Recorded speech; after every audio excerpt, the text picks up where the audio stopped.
Ang programang ito ay rated SPG. Striktong patnubay at gabay ng magulang ang kailangan. Maaaring may masiselang tema, lengguwahe, karahasan, sexual, horror o droga na hindi angkop sa mga bata. Morgana Go, pinasabog ang sasakyan ni Giselle. Makakaligtas kaya sila? Alamin natin. Welcome back sa aking channel. Mga kaganapan sa abot kamay na pangarap. Napaka-intense nga ng mga kaganapan sa abot kamay na pangarap.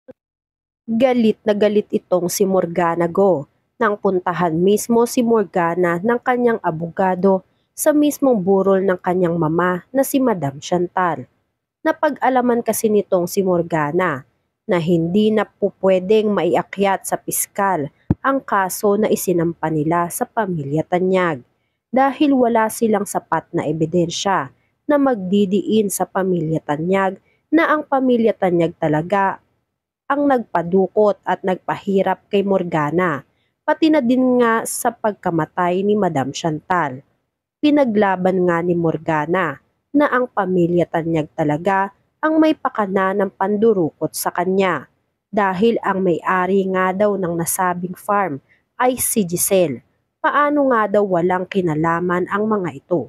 Dagdag nga ng abogado, hindi si Giselle o kahit sinong Tanyag ang may-ari ng farm na pinagdalhan kay Morgana, kundi isang tao na matagal nang nasa ibang bansa. Kaya naman lalong nagalit itong si Morgana sa mga nalaman niya mula sa kanilang abogado. At labis nga ang pighati at sakit na nararamdaman nitong si Morgana na hindi niya magawang bigyan ng hustisya ang mama niyang si Madam Chantal at hindi mapanagot ni Morgana sa batas kung sino man ang nagpadukot sa kanya at nagpahirap. Pati na din ang pagpaslang kay Madam Chantal ay naisipan ni Morgana na kausapin ng masinsinan itong si Gilbert. Alam nga nitong si Morgana na malaki ang utang na loob nitong si Gilbert kay Madam Chantal dahil una pa lang nga ay ibinigay na at pinagkatiwala na ni Nushi kay Madam Chantal ang tauhan niyang na si Gilbert. Kinausap ni Morgana si Gilbert upang utusan na pagbayarin ang pamilya Tanyag sa ginawa nito sa mama niyang si Madam Chantal. Dahil kung talagang ang malaki ang utang na loob nitong si Gilbert kay Madam Chantal, ay susundin ni Gilbert kung ano ang pinag-uutos nitong si Morgana. Lalong-lalo na kung alalang-alala ito sa pagkuha ng ustisya para sa mama niyang si Madam Chantal. Nagtanong naman agad itong si Gilbert kung ano ang kailangan niyang gawin para maipaghiganti itong si Madam Chantal. Inutusan nga nitong si Morgana si Gilbert na lagyan ng bomba ang sasakyan nitong ngang si Giselle nang sa ganon ay wala itong kamalay-malay na ito na ang huling araw niya sa mundo. At isa pa nga ay para sabay-sabay na sina Annalyn, Robert at Giselle na sasabog at mamamaalam sa mundo. At dito nga ay walang kamalay-malay itong si Giselle na naisagawa na nitong si Gilbert ang maitim na balak nitong si Morgana laban sa pamilya Tanyag.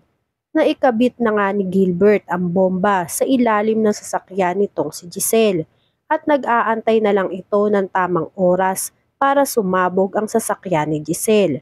Nagkataon pa nga na sumabay si Robert at si Annalyn sa sasakyan nitong si Giselle.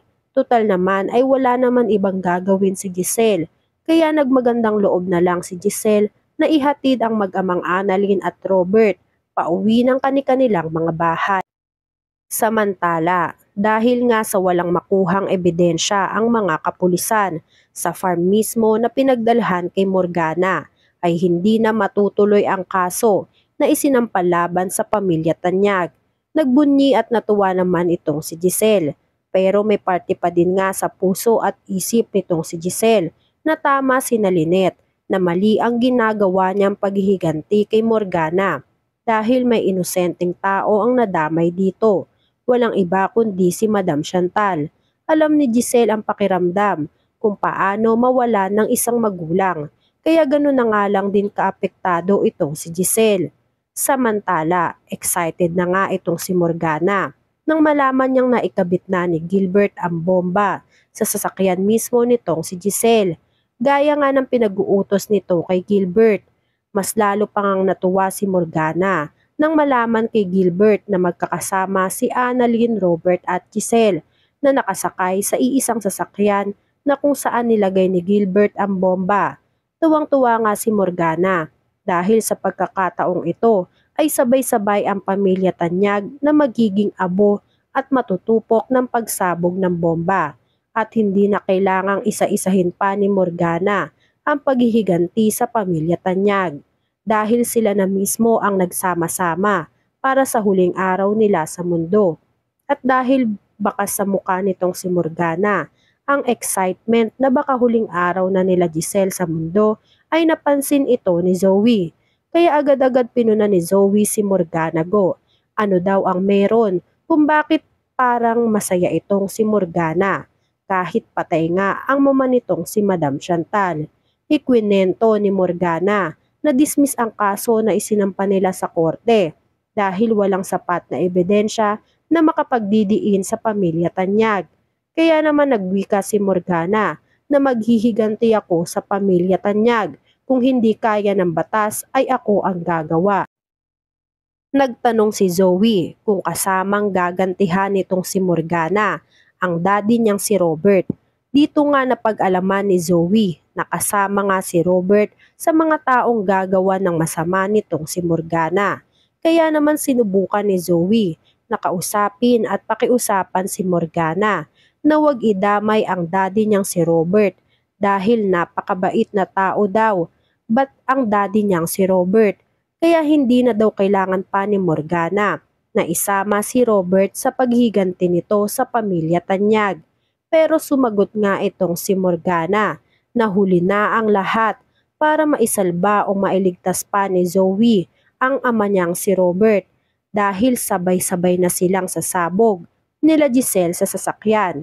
Gulat na gulat at hindi makapaniwala itong si Zoe sa narinig niya mula kay Morgana na anytime daw ay sasabog na ang bomba na ikinabit ni Gilbert sa sasakyan mismo nitong si Giselle. Walang maisip na paraan si Zoe para pigilan ang pagsabog ng bombang inilagay ni Gilbert sa sasakyan ni Giselle dahil una nga sa lahat ay baka paghinalaan sila ng mga ito kapag tinawagan nitong si Zoe si Annalyn. At paghinalaan sila mismo na sila at talaga ang nagpakana kung bakit nagkabomba ang sasakyan ni Giselle. Sino na naman kaya ang mamamaalam? Yan nga ang mga kaganapan at mga dapat nating abangan dito sa Abot Kamay na Pangarap. Kung gusto nyo pa ng mga ganitong klaseng video, ay mag-subscribe at i-like itong video na to. Maraming salamat po. I got you!